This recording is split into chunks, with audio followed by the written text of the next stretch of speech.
Welcome back to Zook. We have defeated 2 bosses and taken 2 arm upgrades. So now, we're in the forest. The cyber forest. This looks really degraded from that one forest from Mega Man X. Oof. What game is that you said? Mega Man X? No, I never heard of it. I've never heard of that game. Oh, I meant Zook X. Oh, thank you, Zook X.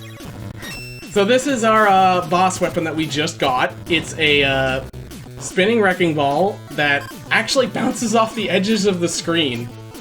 It lives up to its name in that it wrecks everything on the screen. Oh my god. In stark contrast to things like this fucking laser, which just blows. I like that when you equip that laser, his hair gets really grey there, like he's just become really elderly suddenly. Some of them have, like, actual weapon palettes, and the others don't.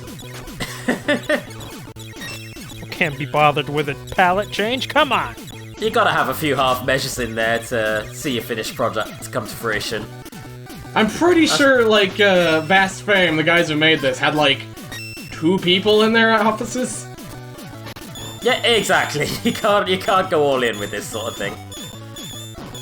This is probably one of the better weapons in the game if you can angle it properly, because it does bounce off the edge of the screen, so if you just kind of move around a bit. It just looks really overpowered. It looks like you can beat the whole game with that effortlessly. Well, the issue is if it doesn't start moving around, like if you're not changing the camera position, it eventually just ends up bouncing off between the 2 corners, and that's it. Ah, right. So, ideally, once you've mastered it, it becomes the end-all be-all of weaponry. Yeah, pretty much. It's one of, like, the only good ones that you get in the game. Oh, well, you work with what you got. What is that video game lore of if you give someone one ability that's far more powerful, it's the only thing they're ever going to use? Because this is that in motion. It's one of those complacency things, I think. Yeah. That's the feel I get. I mean, part of it is just that most of the weapons have the crash bomb problem of being like, okay, you get like 3 shots of it. Except it's not even like really powerful, so it's just, okay. Also, sometimes we just get stopped on ladders, so, you know, be careful. Yeah. I dig these classic video game tunes, though. How are we gonna get past this obstacle? Or are you just grinding for stuff? I'm not grinding, but it's like, you know, since I'm here, I might as well. Oh god, they keep respawning! I'm getting that. I'm trying to do that thing where it's like, oh, I'll actually play this like a game, and like, no, actually, you're not supposed to. You've got to choose. You just charge. Charge and cheese. That's how you do this. That's how you play. That's a really weak sound effect. Well, part of that is that, Lobster, this game is made with the Mega Man V sound engine, because they just really liked using it a lot. I've also heard a lot of Pokemon sound effects when you're in the menu earlier. Like, they're very noticeable. Yeah, one of them made a Zubat noise. Well, these are guys who are also responsible for, Kaiju Telefang. Oh, neat. Oh, good. Yeah, so... I think you mean Pokemon Diamonds. The original Pokemon Diamonds. That translates really well. Just gotta jump, de-hook from this, ladder. Really, it's the scarf. It keeps getting caught. Gotta get your hair styled while you're climbing as well. Just hairdresser on the go. I like how you just climb in place. What? Can't stay still on the ladder for a little bit? Nope. Gotta keep moving. Gotta get your exercise. You gotta crunch those abs.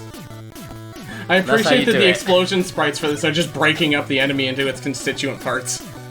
Yeah, it looks like those sprites are getting corrupted. That was I call that a dick move. Like, that a was, little abrupt. Yeah. Like, oh wait, there's meant to be an enemy here. We'll put it in you. There you go. There we go. Oh yeah, we'll just put it right on top of you when you walk in, too. That is some bullshit. You cannot avoid that. Like, come on. Well, I can't argue against that. Hmm. Is there any way to dodge those you can do this. stalagmites? Supposedly. Stalactites? Or is their hitboxes just so dang big that you can't stand between them? If I remember correctly, there is, but it's like the hitbox is absurdly tiny. Oh. Well, it's a good thing you just about got it there. How many run-throughs did this take before you won it? Actually one, because as it turns out, you know those big tanks with like little hearts on them? Enemies just randomly drop those. Oh, that'll do it, yeah, fair enough. So the game kind of makes up for its level design by just letting you face tank for everything. I respect a bootleg that can do that. A bootleg that says, wow, this is needlessly hard because we don't know how to balance.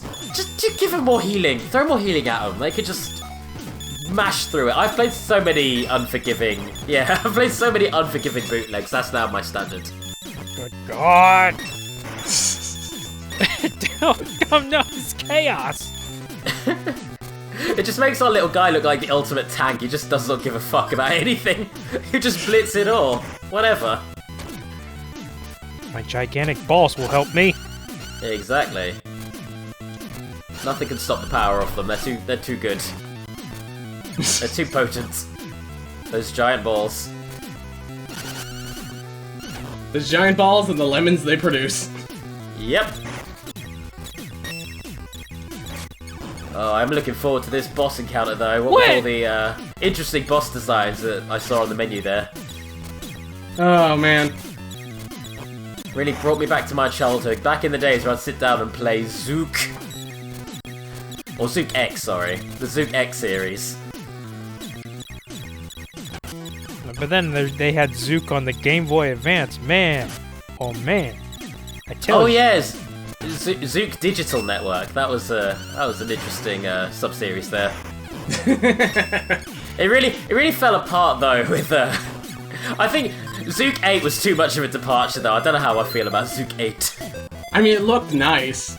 Yeah, oh, it looked very good. Oh man. So, fun fact about why this game is so bad. When you're doing wall jumps, What the fucking hell? that's the leg upgrade for you. It actually speeds up your wall jump. It also jerks the camera up. This game is a speedrunner's dream. How have I not seen multiple speedruns of this?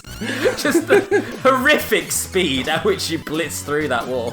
Or up that wall. The reason why you haven't seen them is because they're so fast that they look like a single frame. They come and go. Yeah. They're just gone. Press A, B, start on the title screen, takes you to the credits. Frame 1 of credits and then it just crashes. Oh, hello. A few more shots on these angry little odysseys here. Very angry, Odysseus. Yeah. Now, this forest has a serious weed problem. God, I just appreciate how everything's just kind of thrown together. Ow. I love how you just fall into everything. I like how they even took stuff from the Wonder Swan games. Because that gate is directly from, like, Battle Chip Challenge. You every move in my eye. In fight, you speed look like Static House. Go to die! Eat my thrown hand weapon! So he's a ninja. I love him. He's my favorite. Oh, nice God. Kamehameha. Just Shinku Hadouken the fuck out of him. That's how you win. Oh yeah, now we're breaking out the big guns. So this Big is balls. technically his weakness because due to how he stands around, it will hit him a lot. Yeah. As long as you don't screw up with the camera, but... Well, he is static like Housefly. What's it he said? I can't even remember. Yeah, that's pretty... he was saying that about us, that we were weaker than him. The true irony is that he was static like Housefly all along.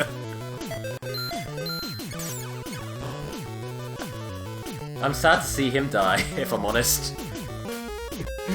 And the weapon we get from him, Static Housefly. Star Shot! And so died Turbo Ninja. Rest in peace.